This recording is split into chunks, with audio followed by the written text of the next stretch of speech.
বনি ইসরাইলের তিনটা যুবক তারা বেরিয়ে পড়লেন কোনো একটা নির্দিষ্ট কাজে যাওয়ার জন্য। হঠাৎ মরুভূমিতে তাদের বিশাল জ্বরে আক্রমণ করলো। তখন তারা একটি পাহাড়ের গুহায় আশ্রয় গ্রহণ করলো বৃষ্টি বাদল থেকে, তুফান থেকে রক্ষা পাওয়ার জন্য। ওই বনি ইসরাইলের তিনটা যুবক পাহাড়ের গুহার ভিতরে যেই মাত্র অবস্থান করলো, প্রত্যেকে আরেকটা পাথর এসে তাদের গর্তের মুখগুলো ঢেকে দিল। সেখান থেকে আর বের হওয়ার কোনো সুযোগ নেই। অনাহারে সেখানে সর্বশেষ পন্থা মৃত্যু ছাড়া আর কোনো গতি নেই। এটা সহিহ হাদিস, বুখারী শরীফও আছে, মুসলিম শরীফও আছে। এখন তারা তো আশ্চর্য হয়ে গেল, হাই আমরা তো গুহার মধ্যে আটকা পড়ে গেলাম, এখন ওই পাথর সরানোর তো আমাদের কোনো শক্তি সামর্থ্য নেই, বিশাল একটা পাথর। তখন তারা তিনজনের মধ্যে বলা শুরু করলো যে আমরা আসো আমাদের ব্যক্তিগত জীবনে আল্লাহর সন্তুষ্টির জন্য কে কোন আমল করেছি সেই আমলের উসিলা হয়ে আল্লাহকে যখন ফরিয়াদ করব, হয়তো মহান আল্লাহ আমাদের দোয়া কবুল করবেন। সুবহানাল্লাহ।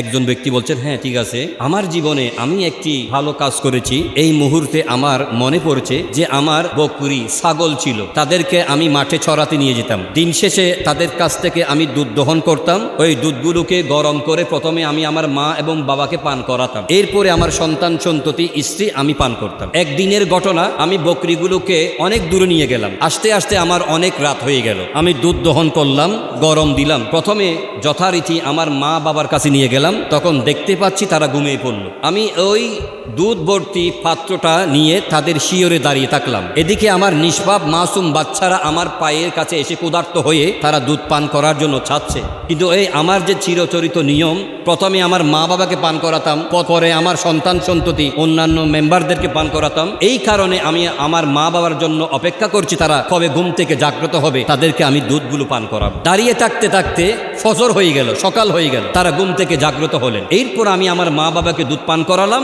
আমার অবুজ নিষ্পাপ মাসুম বাচ্চাদেরকে পান করিয়েছি। ওই যুবক বলছেন, হে আল্লাহ, আমার এই নেক আমলটা করেছি একমাত্র তোমার সন্তুষ্টি অর্জনের লক্ষ্যে। আমার এই নেক আমলটা যদি তোমার মহান দরবারে কবুল হয়, তাহলে ওই নেক আমল উসিলাই আমাদের গুহার দরজা থেকে এই পাথরটাকে তুমি সরিয়ে দাও। মহান আল্লাহ তাআলা ওই যুবকের ফরিয়াদ কবুল করলেন, গুহার মুখ থেকে পাথরটাকে হালকাভাবে সরে দিয়েছেন। সুবহানাল্লাহ।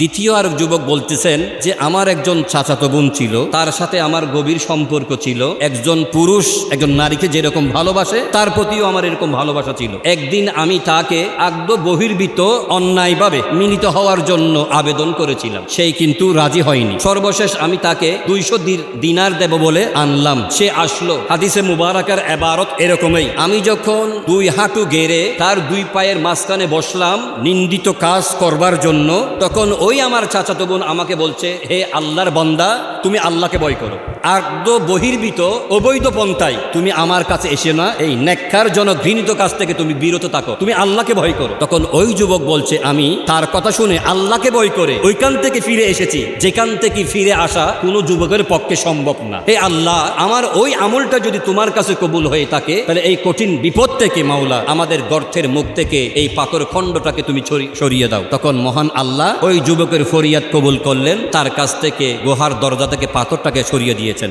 সুবহানাল্লাহ। তৃতীয় জন আরেকজন ব্যক্তি বলছেন যে আমার আন্ডারে কতগুলো লোক কাজ করতেন, দিন শেষে আমি তাদেরকে কাজের মজুরি দিতাম।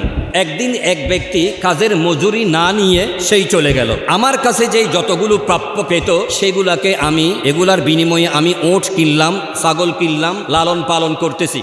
কোনো এক সময় ওই আমার কাছে যিনি মজুরির টাকা পেতেন তিনি ফেরত আসলেন এবং আমার কাছে আমার টাকাগুলো চাইলেন, তার টাকাগুলো আমার কাছে চাইলেন। আমি বললাম যে তোমার টাকাগুলোকে আমি বসিয়ে রাখি নাই, এগুলার মাধ্যমে আমি ব্যবসা বাণিজ্য করেছি, এই উট এখান থেকে এসেছে, এই ছাগলগুলো এখান থেকে এসেছে, এ সমস্ত কিছু তোমার, তুমি নিয়ে যাও। তখন ওই যিনি শ্রমিক তিনি বলছেন, আপনি কি আমার সাথে উপহাস করছেন, ঠাট্টা করছেন? যেই পরিমাণে আমি আপনার কাছ থেকে মজুরি পেতাম, ওই মজুরির বিনিময় তো উট ছাগল হতে পারে না, এটা অতি সামান্য টাকা। তখন উনি বলছেন যে আমি আপনার এই প্রাপ্য টাকাগুলোকে ব্যবসায়ী খাটিয়েছি, ওখান থেকে লভ্যাংশ হয়েছে, লাভ হয়েছে, ওটার মাধ্যমে আমি উট কিনেছি, ছাগল কিনেছি, এই সমস্ত কিছু আপনার। ওনাকে হস্তান্তর করলো, এগুলা নিয়ে তিনি চলে গেলেন। বলেন সুবহানাল্লাহ।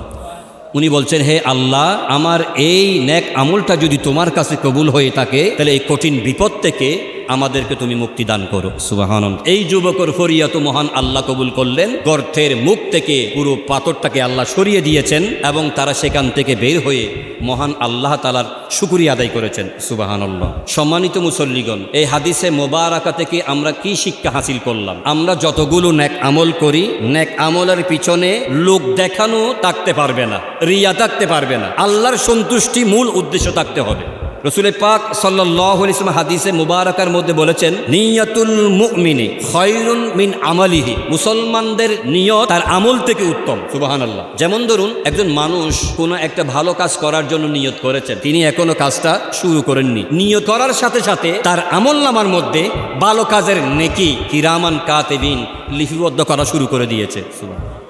কোনো একজন মানুষ মন্দ কাজ করার জন্য নিয়ত করেছে, কিন্তু কিরামান কাতিবিন মন্দ কাজের আমলনামা এখনো লিখছে না, যতক্ষণ না সেই মন্দ কাজটা না করে। মহান আল্লাহ আমাদেরকে সার্বক্ষণিক তার দয়া মেহেরবানির মাধ্যমে রেখেছেন। আমরা যারা সামর্থ্যবান আছি, যারা যাকাত প্রদান করছি, ফিতরা দিচ্ছি, দান সদকা করছি, প্রতিটি নেক আমলের পিছনে রিয়া থাকা যাবে না, লোক দেখানো নিয়ত থাকতে পারবে না। একমাত্র মহান আল্লাহ তাআলার সন্তুষ্টির জন্য যখন থাকবে, যেই কোনো নেক আমলের উসিলাই আল্লাহ তাআলা আপনাকে বড় বড় বিপদ থেকে মুক্তি প্রদান করবেন। সুবহানাল্লাহ।